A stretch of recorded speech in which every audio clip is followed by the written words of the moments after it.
Guess it's still morning. Good morning, everyone. This is now day 19 of the new administration. And we were told that Republicans were prepared to lower the high cost of living for everyday Americans. But we've seen nothing, no action, no legislation, no ideas, no proposals, nothing to lower the high cost of living. Despite all of the focus and promises that had been made around lowering costs last year by my Republican colleagues. House Democrats will work with anyone in this town to improve the quality of life of everyday Americans. That's our focus. We want to get stuff done. We want to make life better for the American people. We want to drive down the high cost of living because America is too expensive. Housing costs are too high. Grocery costs are too high. Insurance costs are too high. Utility costs are too high. And childcare costs are too high. America is too expensive. Why can't my Republican colleagues agree with that simple proposition and work with Democrats to get something done? No ideas, no bills, no proposals, no executive orders, nothing from Republicans, but chaos and cronyism. How is that lowering the high cost of living for everyday Americans? It's not.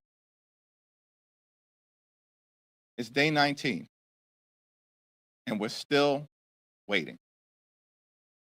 Question.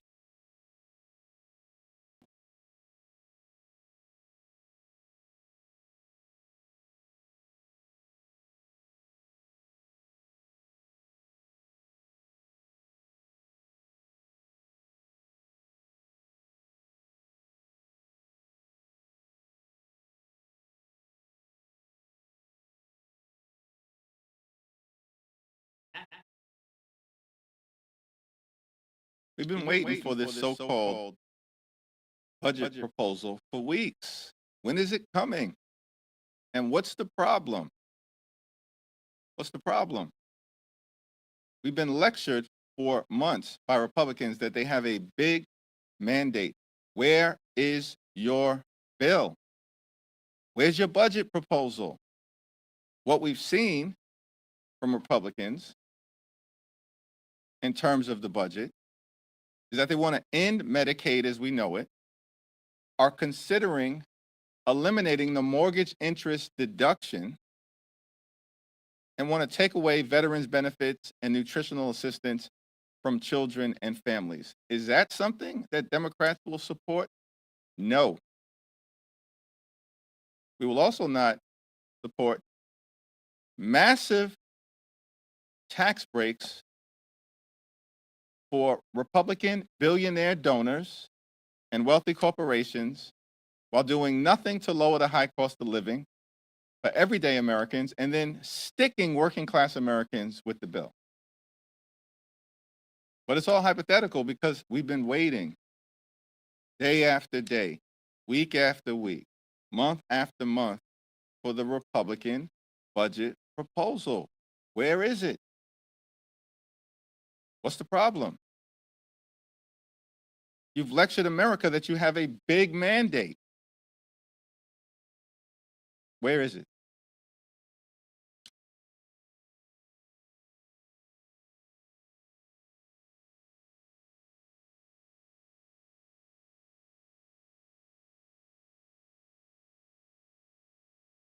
Projecting.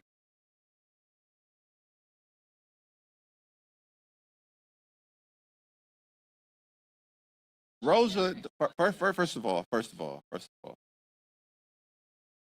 Republicans control the House, the Senate, and the President.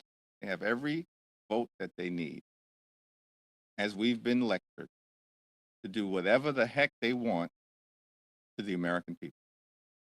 Be clear about that. Not Democrats saying that, that's Republicans.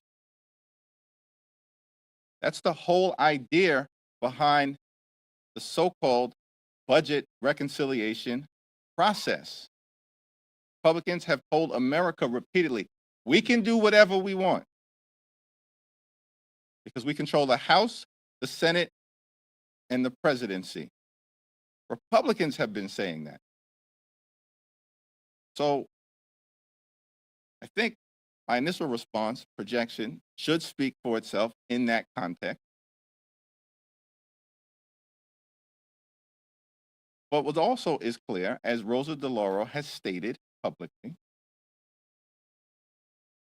Democrats continue to negotiate with our Republican colleagues. We want to find bipartisan common ground in funding the government to meet the needs of the American people. Rosa DeLauro, who was leading our effort as the top Democrat on the House Appropriations Committee, has been trying to get Republicans to respond to her for weeks. Weeks. In fact, she's had the opportunity to actually speak with Senate Democrats and Senate Republicans. It's projection. We want to find bipartisan common ground. We are working hard to reach a spending agreement that meets the needs of the American people in advance of March 14th. I'm hopeful that Republicans are actually willing now to sit down at the table and reach a spending agreement in the best interests of the American people, not in the best interests of their billionaire donors.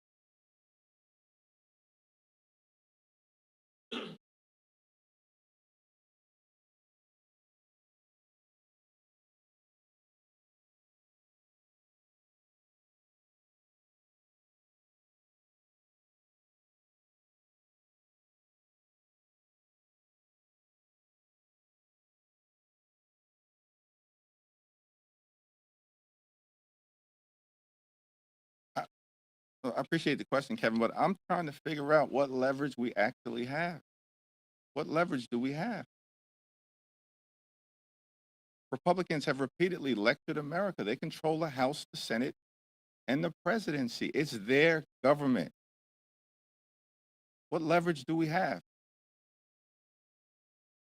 We are going to try to find bipartisan common ground on any issue. We will work with anyone in this town to get things done for the American people, to lower the high cost of living, secure the border, and keep our communities safe while defending dreamers, farm workers, and families at the same time.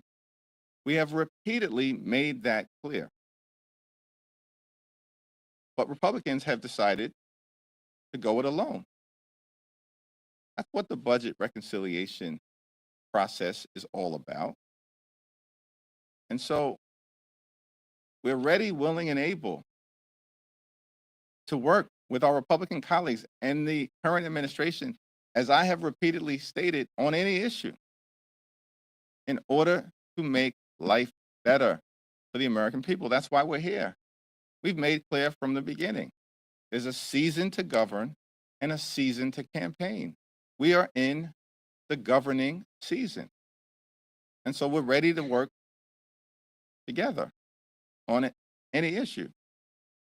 But I'm also confused about the leverage that we allegedly have in the face of such an overwhelming mandate that was given to Republicans by the American people, according to them.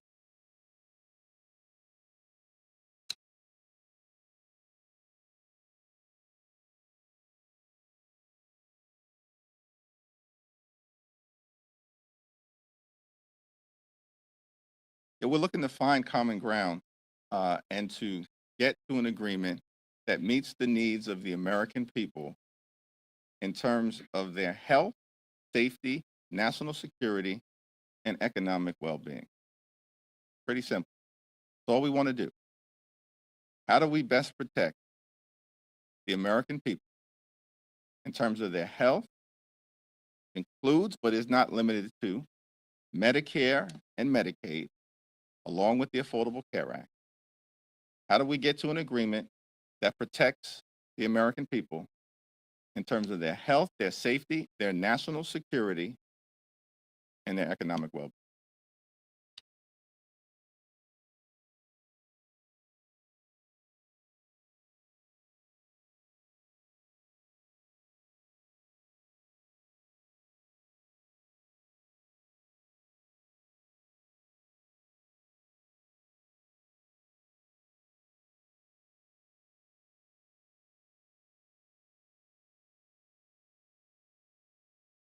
Yeah, we were very disappointed in 2017 because, once again, the Republicans decided to go it alone.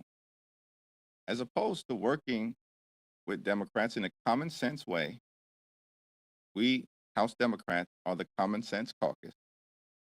Instead of working with Democrats in a common sense way to actually find bipartisan agreement in 2017 around so-called tax reform, they decided to jam the GOP tax scam down the throats of the American people and set up a situation where 83% of the benefits would go to the wealthiest 1% in America.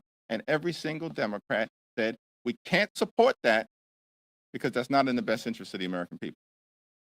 Now understand, if you go back to 2017, which your question relates to as a reference point, there was a conversation about lowering the corporate tax rate to make sure America could be more competitive.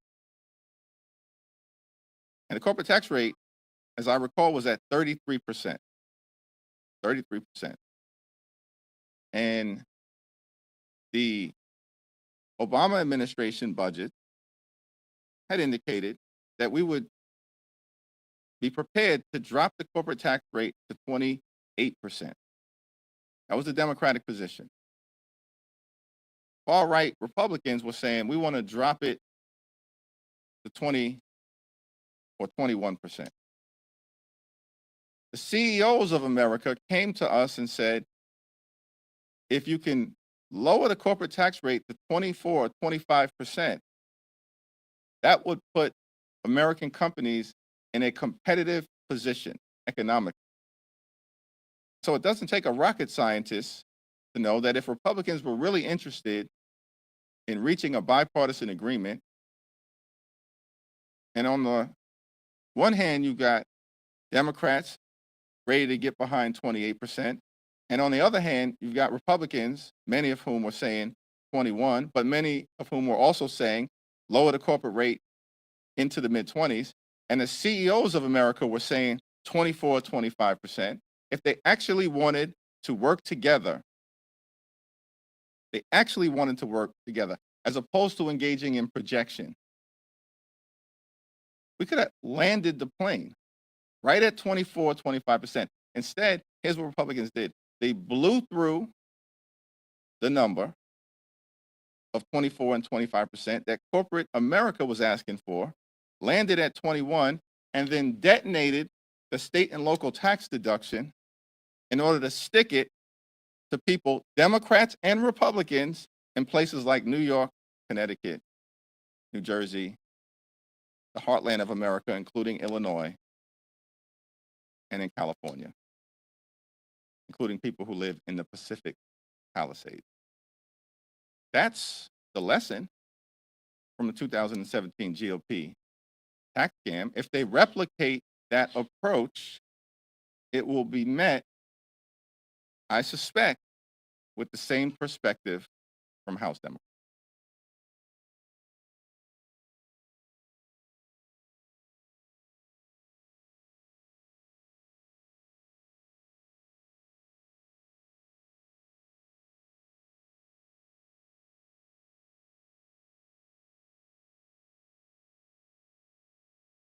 I sent a 10-point Dear Colleague to members of the House Democratic Caucus on Monday, setting forth things that are being done to stand up in the best interest of the American people.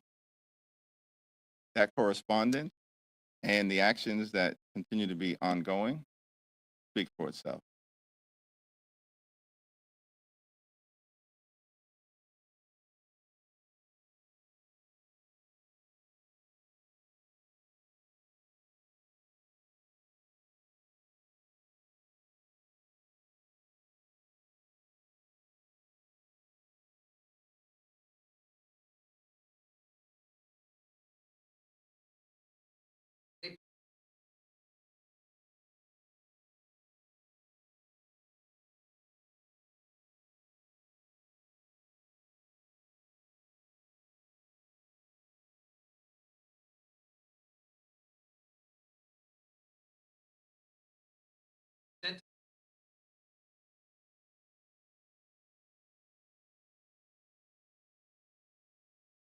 House Republicans have refused to sit down in a meaningful way to have these conversations, and so it's hard to be able to assess what they may or may not present. We've been very clear in terms of our framework.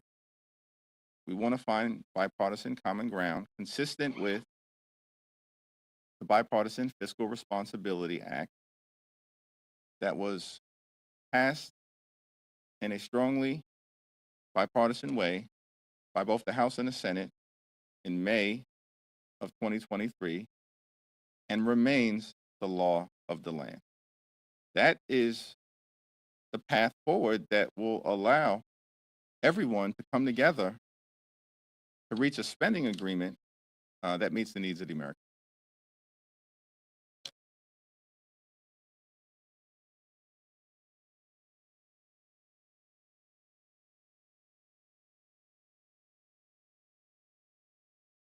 Are you saying that I said that? No.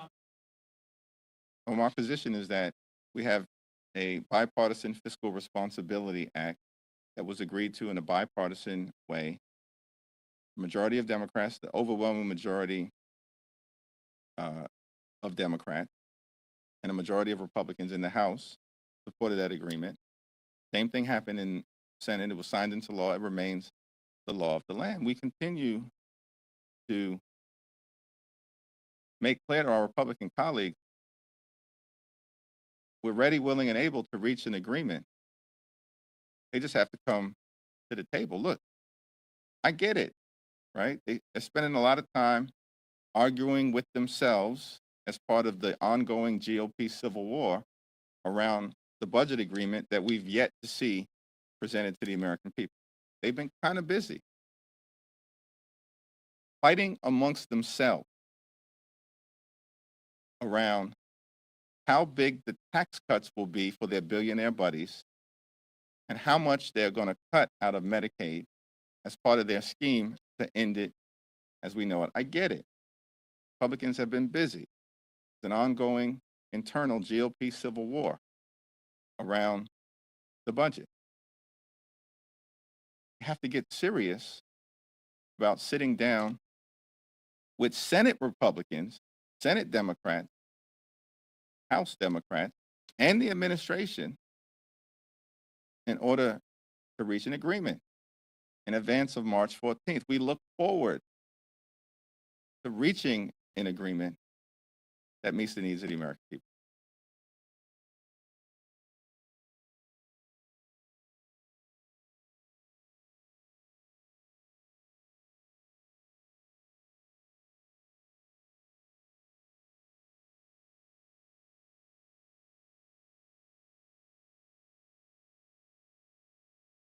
It was my understanding that particular Republican proposal about a continuing resolution, because that has not been presented, as far as I can tell, Senate Republicans, Senate Democrats, and it certainly has not been presented to House Democrats, is that they were internally contemplating passing a continuing resolution on their own with their big, beautiful mandate.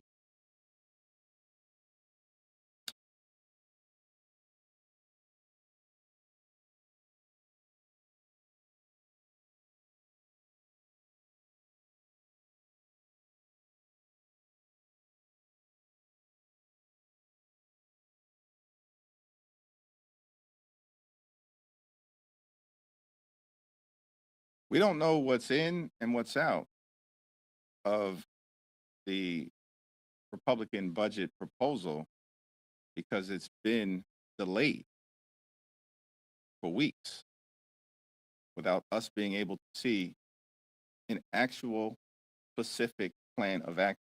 And the questions that we continue to ask is what will be done to lower the high cost of living for the American people? Are we protecting Social Security, Medicare, or Medicaid? Are we providing tax relief to working class Americans and middle class Americans and all those who aspire to be part of the middle class? Or will the GOP tax scam, part 2, take effect, where the overwhelming majority of benefits will go to the wealthiest 1% in America? These are the questions that we've made clear to our Republican colleagues we will ask, and we look forward to answers being provided to the American people. Last question. Last two, sorry.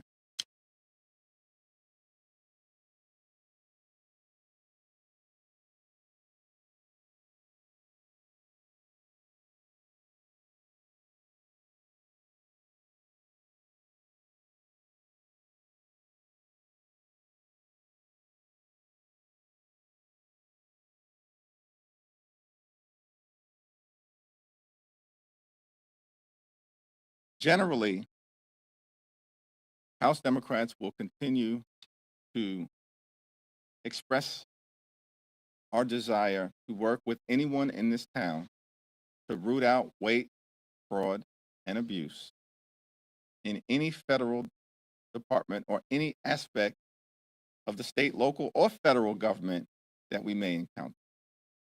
The American people deserve a government that is effective, efficient, and equitable.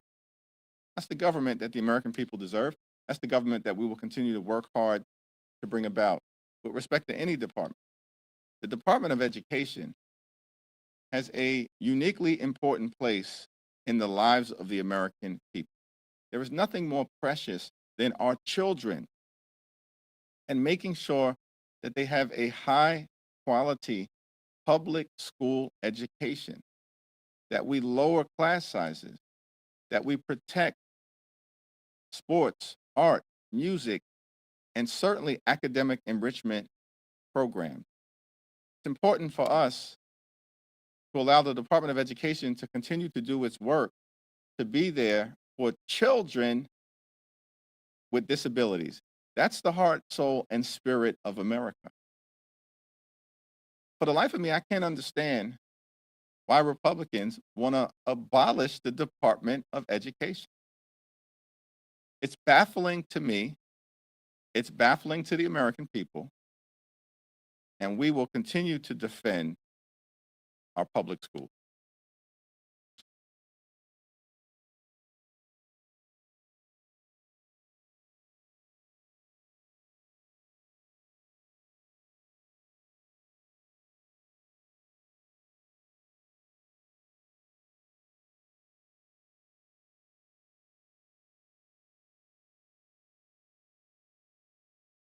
Here's what we've done relative to the unlawful effort to access highly personal and confidential information of the American people.